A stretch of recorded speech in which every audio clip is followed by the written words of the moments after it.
کہ اللہ تعالیٰ آسمان دنیا پر نزول فرماتے ہیں، یعنی دنیا سے جو آسمان نظر آتی ہے اس پر اللہ تعالیٰ نزول فرماتے ہیں، اور اللہ تعالیٰ قیامت کے دن نظر آئے گا، اور بھی بہت سی صفات بیان کرتے ہیں امام احمد کہ اللہ تعالیٰ ہنستا ہے، وہ ناراض بھی ہوتا ہے، راضی بھی ہوتا ہے، ناپسند بھی کرتا ہے اور پسند بھی کرتا ہے، اور اپنے بندوں سے محبت بھی کرتا ہے۔ اور امام احمد فرماتے ہیں کہ ہم جانتے ہیں کہ اللہ تعالیٰ کے جیسی کوئی چیز نہیں ہے۔ امام احمد فرماتے ہیں کہ اللہ تعالیٰ کی جیسی کوئی چیز دنیا میں نہیں ہے، کائنات میں نہیں ہے، وہ سننے والا ہے اور دیکھنے والا ہے۔ یہاں تک قرآن و حدیث کے دلائل ہم نے پیش کیے، آگے چل کر کچھ عقلی دلائل بھی آپ حضرات کے سامنے رکھنے کی کوشش کروں گا۔ آئیے اب عقلی دلائل بھی دیکھتے ہیں اللہ تعالیٰ کے اسماء اور صفات کے تعلق سے، کہ اللہ تعالیٰ نے ہم کو اپنے نام اور صفات بتائے ہیں، اور اللہ کے ناموں اور اس کی صفات کو ذکر کرنے سے اللہ تعالیٰ منع نہیں کیا، اور نہ ہی ان ناموں کی تعویل کرنے کا ہمیں حکم دیتا ہے، اور اللہ تعالیٰ نے یہ بھی نہیں کہا کہ ان معنوں کے ظاہر معنوں کو نہ لیں۔ تو پھر ہم اللہ تعالیٰ کے ظاہری معنوں، اللہ تعالیٰ کے ناموں کے جو ظاہری معنی ہیں ان سے ہم کیوں ہٹ جاتے ہیں، اور اللہ تعالیٰ کے ناموں کی تعویل کرنے کی کیوں کوشش کرتے ہیں؟ اگر ہم اللہ تعالیٰ کے ظاہری معنوں میں تبدیلی لانے کی کوشش کریں گے تو بہت خطرناک بات ہوگی۔ اللہ تعالیٰ کے ناموں میں کجروی کے مرتکب ہو جائیں گے، جس کی سزا اللہ تعالیٰ دیں گے۔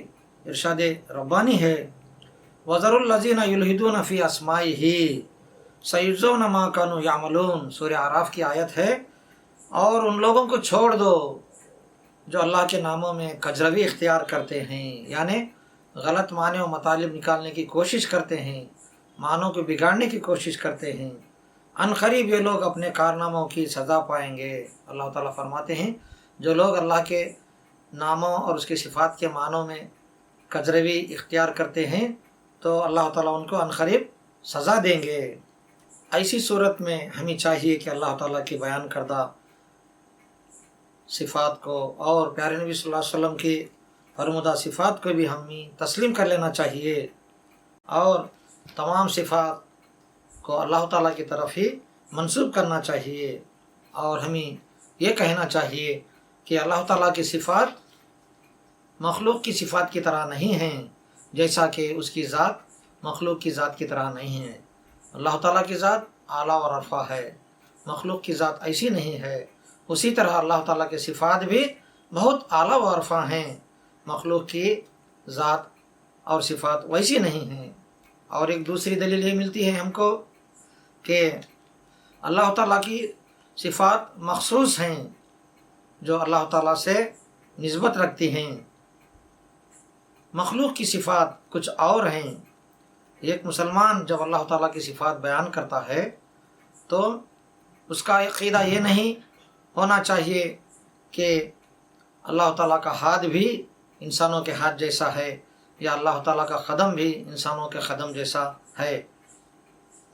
البتہ ہاتھ کا اطلاق دونوں کے لیے ہوتا ہے، یعنی اللہ تعالیٰ کا بھی ہاتھ ہے، آدمی کا بھی، انسان کا بھی ہاتھ ہے، لیکن دونوں ہاتھوں میں بہت فرق ہے، اس لیے کہ خالق اور مخلوق ذات، صفات اور افعال میں ایک دوسرے سے مختلف ہیں۔ اللہ تعالیٰ کا ارشاد ہے بسم اللہ الرحمن الرحیم قل هو اللہ احد اللہ الصمد لم یلد ولم یولد ولم یکن لہ کفوا احد۔ اے محمد صلی اللہ علیہ وسلم کہہ دیجئے کہ وہ اللہ ایک ہے، قل هو اللہ احد، کہہ دیجئے کہ وہ اللہ ایک ہے، اللہ الصمد، وہ بے نیاز ہے، اس کو کسی کی حاجت نہیں ہے، بلکہ دوسرے اس کی حاجت مند ہیں، دوسرے اس کے محتاج ہیں۔ لم یلد ولم یولد، اس نے کسی کو جنا نہیں اور نہ کسی دوسرے نے اس کو جنا ہے۔ ولم یکن لہ کفوا احد، اور کوئی بھی اس کا ہمسر یعنی برابر کا نہیں ہے۔ اور پھر سورہ شورا کی ایک آیت ہے، اللہ تعالیٰ کا فرمان ہے کہ لیس کمثلہ شیء وہو السمیع البصیر۔ اللہ تعالیٰ فرماتے ہیں کہ اس کی مانند کوئی چیز نہیں ہے، یعنی اللہ تعالیٰ کی جیسی کوئی چیز دنیا میں نہیں ہے، ساری کائنات میں نہیں ہے۔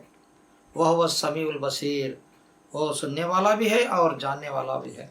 تو محترم بزرگوں، عزیز بھائیوں، مائی بہنوں، آج کے اس درس سے ہمیں یہ پتہ چلتا ہے کہ اللہ تعالیٰ کے جو نام ہیں وہ بہت اچھے اچھے نام ہیں، بہت خوبصورت نام ہیں۔ انگریزی میں ایکسلنٹ نیمز کہا جاتا ہے، بیوٹیفل نیمز بھی کہا جاتا ہے۔ اسی طرح اس کے صفات بھی ہیں، یعنی اس کے پراپرٹیز ہیں، اس کے اسپیشل فیچرز ہیں، یہ اللہ تعالیٰ کے تعلق سے ہی ہیں۔ اس کے جیسے صفات کسی مخلوق کے نہیں ہیں۔ تو اس درس سے ہمیں یہ پتہ چلتا ہے کہ اللہ کے ناموں پر ہمیں پورا یقین ہونا چاہیے اور اس کے صفات پر بھی پورا یقین ہونا چاہیے۔ اس کے ناموں میں اور اس کی صفات میں کسی طرح کی کجروی اختیار نہیں کرنا چاہیے۔ آخر میں اللہ تعالیٰ سے دعا ہے کہ اللہ تعالیٰ مجھے اور آپ کو اللہ تعالیٰ کے اچھے اچھے ناموں اور اس کی صفات پر پورا یقین کرتے ہوئے انہی ناموں سے اللہ کو پکارنا چاہیے اور اپنی حاجتوں کو اللہ کے سامنے رکھنا چاہیے۔ اللہ تعالیٰ مجھے اور آپ کو قرآن و حدیث کی ان باتوں پر عمل کرنے کی توفیق عطا فرمائیں۔ اور آخر میں ایک گزارش ہے کہ اس ویڈیو کو خوب شیئر کریں تاکہ قرآن و حدیث کی یہ تعلیمات دور دور تک پہنچ سکے۔ شکریہ، والسلام علیکم ورحمۃ اللہ وبرکاتہ۔